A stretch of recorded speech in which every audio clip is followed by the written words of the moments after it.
Hey, welcome back to Socialette. This is episode 423.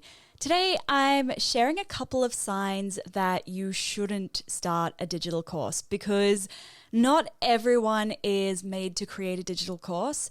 And as much as I might always be talking about the benefits of creating a digital course and what it's done for me in my business, digital courses aren't for everyone. So today I'm sharing 3 signs that you shouldn't start creating one.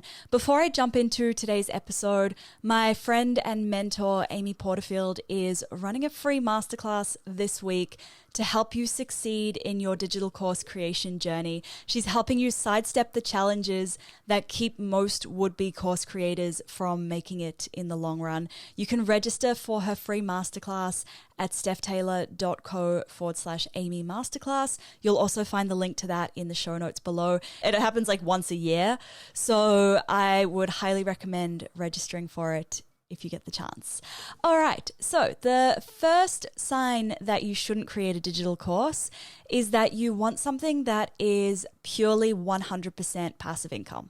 And that's the reason why you want to start a digital course.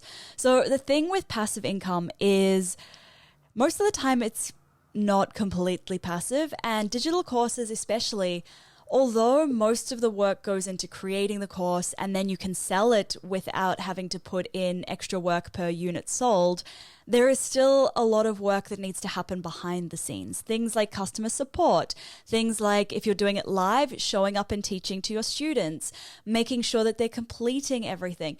Even once the course is fully created, even if it is a pre-recorded course and there's no live component, there is generally always going to be some little bit of work involved. And if it's something you can outsource like customer support, great.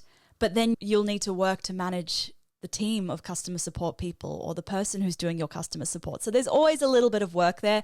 It's not 100% passive. It's pretty close. It's pretty close, and it's much more scalable than trading time for money.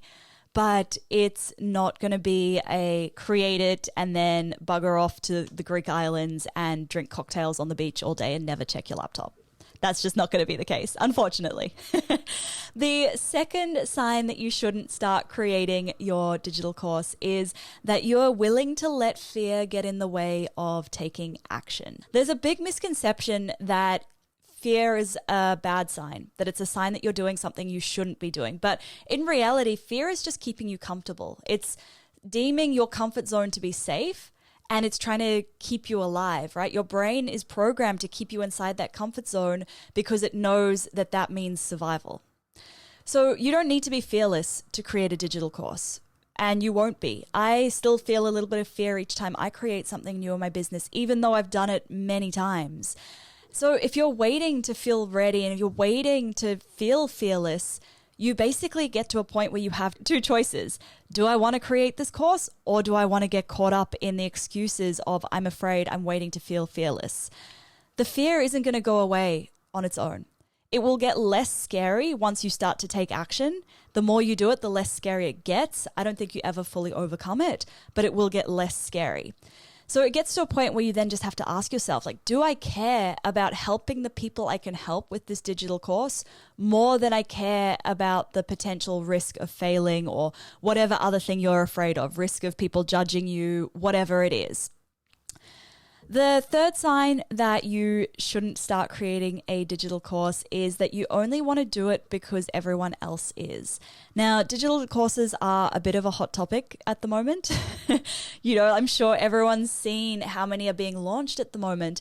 And if you're worried, actually, as a little side note, if you're worried that digital courses are too saturated at the moment, go back and listen to my episode I did last week with Amy Porterfield.